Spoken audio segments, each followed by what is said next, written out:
Investment. Is it driven by logic or led by instinct? Is it a science of numbers or a craft shaped by emotion and experience? Here to explore this question from both sides of the brain is someone who knows the world of investment inside and out. Let us welcome Junny Ho with his talk. Is investment a subject of art or science? Presented by Caspa. Test? Test? Oh, great. So good morning. And I understand in such conferences talks, it is usually the case that we should start off by talking about the technology and why the technology is more superior to others. And usually in the end, we have to talk about, you should have some coin or token, you buy it and you hold it. And as you can see on this shirt, in the end of the speech, I would have to talk about, why Caspa is a good token to have or is the best token you can buy at the moment. But I would like to start off with a more general topic, that whether or not investment is a subject of science in opposition to art. So I would like to leave the scientific elaboration of the technology to the so-called Caspa core developer group. And I would like to start with this subject that is far easier to understand. There has been, a long existing debate between many different opinions that some may propose investment is in science and some others might propose investment is an art. So for investment scientists, that they will refer investment to quantitative analysis, statistical modeling, financial mathematics, and then it comes economic theories such as an efficient market hypothesis and modern portfolio theory as well as behavioral economics. So there's a lot of subjects of science and you can go on this list to believe that investment is actual science. By believing it's a science, it means that you have the faith that your methodology can be improved and through iterations, you can get a better and better result. There are also a lot of people who argue that investment is an art. And I would argue a lot of these investment artists are within those meme projects, right? They say, the most important thing in this market is the psychology and the sentiments. It's about if people have this FOMO emotion to follow up or investing their money in, and they have to read and anticipate psychological shifts in a very, nuanced way. They also have to adapt this kind of contrarian thinking, because oftentimes you don't have to side with the majority of the opinions of investment, or otherwise it's impossible for you to outwin them or outpace them. So I think the underlying conflict here is that there's a quite essential disagreements between the so-called scientists and the artists, between the Academy of Investments or Finance and the actual investors or degen speculator investors. The difference is for the scientists and the academic researchers, they believe that there should be no arbitrage or there should be no extra alpha in this market apart from their economic or financial theory. While actually, in fact, that the practitioners of the industry, if you're a quant analyst, or if you're someone who is active trading, you always believe that yourself is the source of the alpha, or that you can make better use of the volatility of the markets, which is a bigger beta. So in this talk, I want to make an argument that is threefold. The first thing that I would argue is that investment is an art of imagination and risk control in opposition to science. And the second statement I would like to have is that you can only perform this art of risk management by playing an infinite game and not a finite game. And I believe these two statements are pretty much just logically and factually true, along with apart from the fact that whichever project you're from. And the last thing I will talk a little bit about is that why I personally think that Caspa is the next thing we should play, because it's in alignment with the principles of these two statements. So let's get started.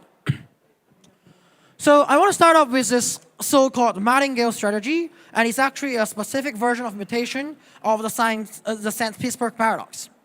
So this is a very simple game strategy. Basically, it says that if you lose a bet, then you will double your bet. So every time, the next time, even if you lose like for twice or thrice or 4 times consecutively, it's always the time that the next game that you can recover all your losses and result in a positive gainings. Now, I think I know a lot of the so-called crypto future or crypto perps players that kind of think this is a good strategy because they believe that they will succeed sometimes in their 6th trials or 7th trials or 10th trial, and it's always the case and they can get a positive gainings. Now, the argument from my side is that this is a bad strategy because it's as a derivative of the Saint-Petersburg paradox. It means that your expectation of return is only maximized in your last trial. And you may see this original problem in a different way. I think that makes the answer or the issue here more transparent. So the original Saint-Petersburg paradox argues like this.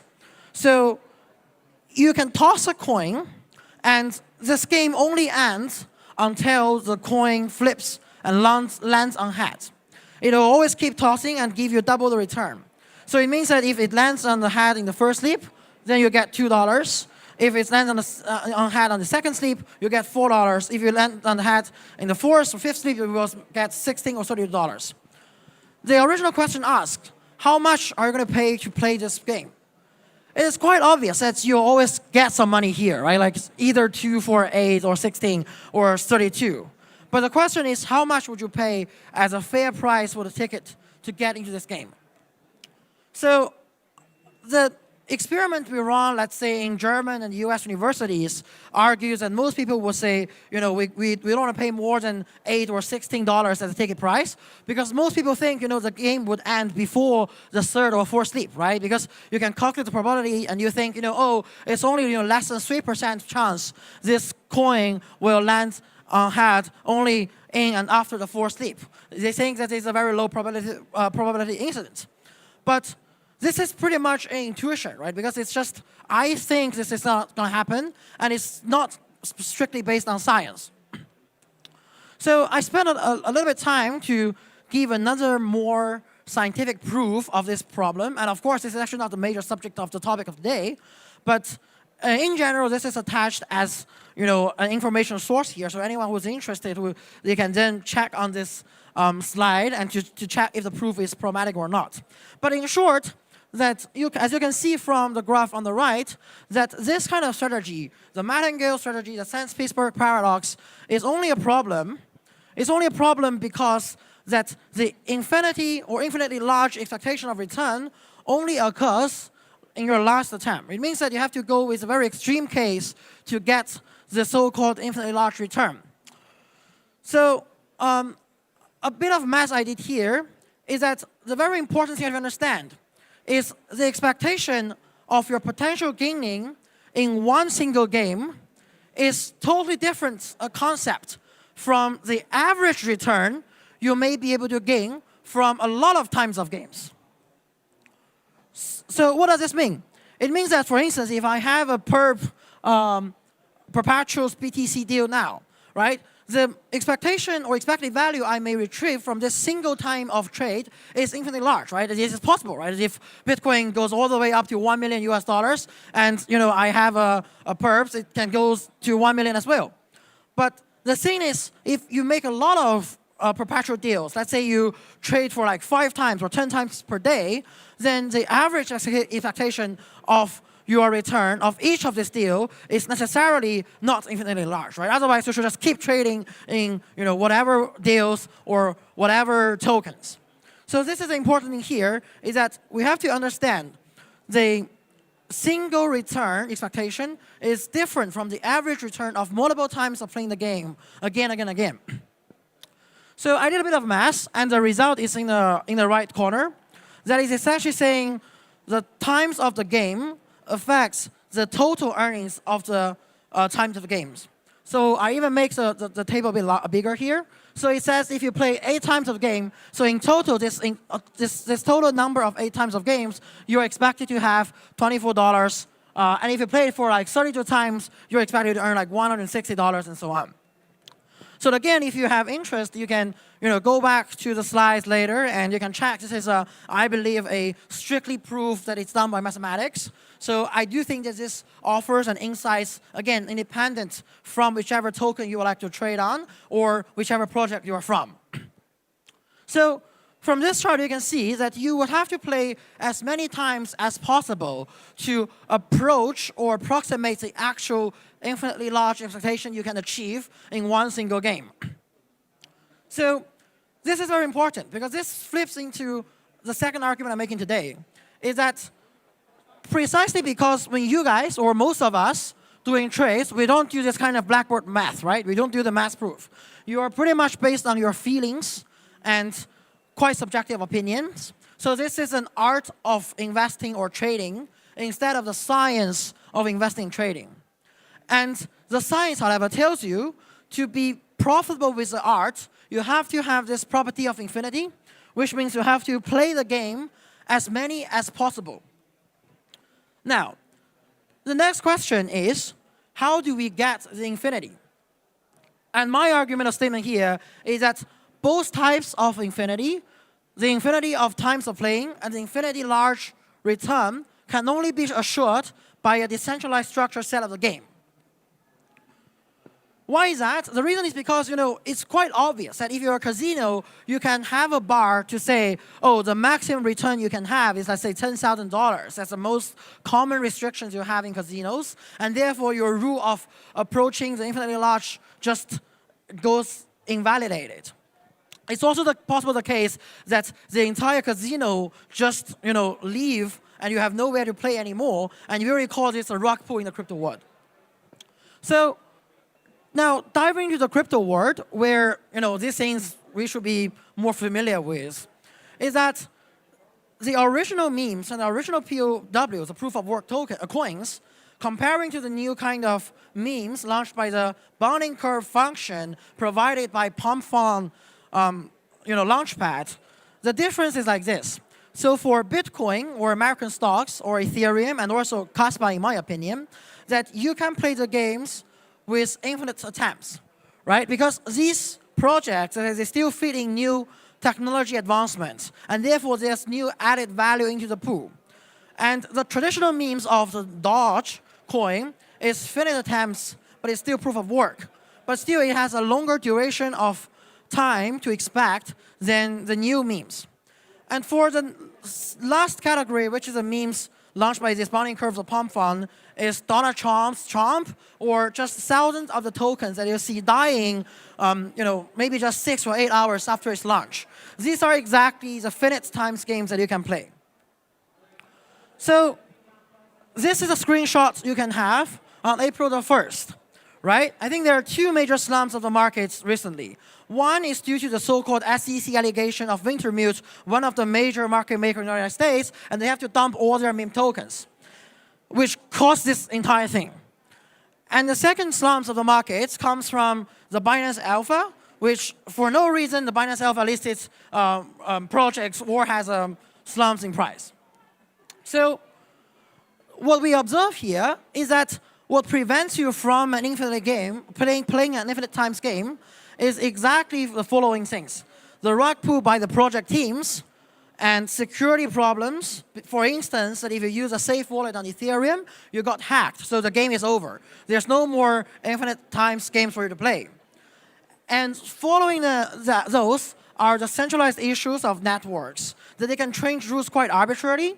That's why I put this news of Sui validators, although it seems to be well intended to reclaim the funds from the hackers. But you have to realize this is a crazy consensus achieved by all of the 107 nodes or validators for the entire network within like a few hours to, just blackmail or blacklist the 162 million US dollars.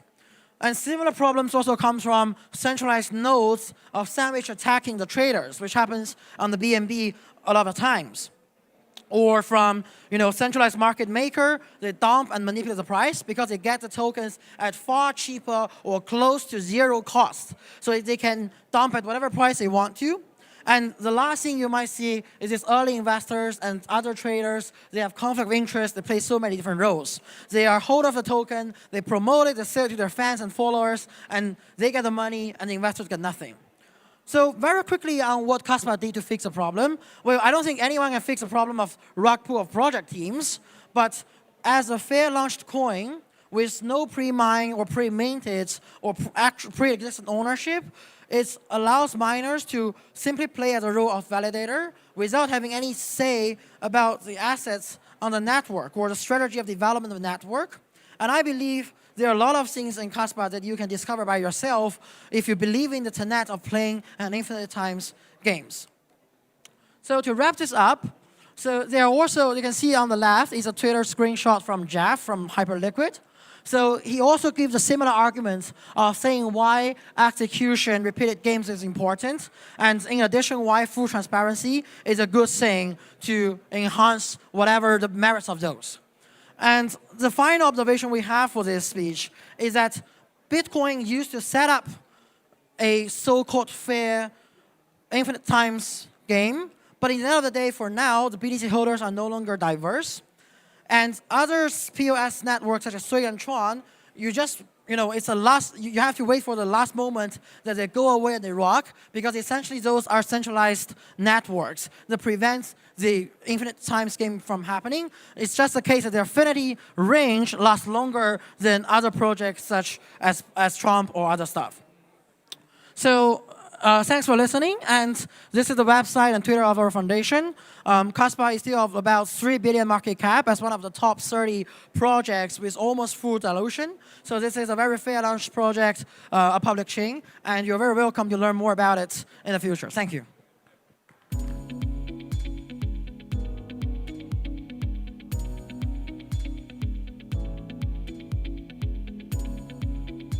Thank you, Junny, for that deeply personal and intellectual reflection, because behind every great investment is a story.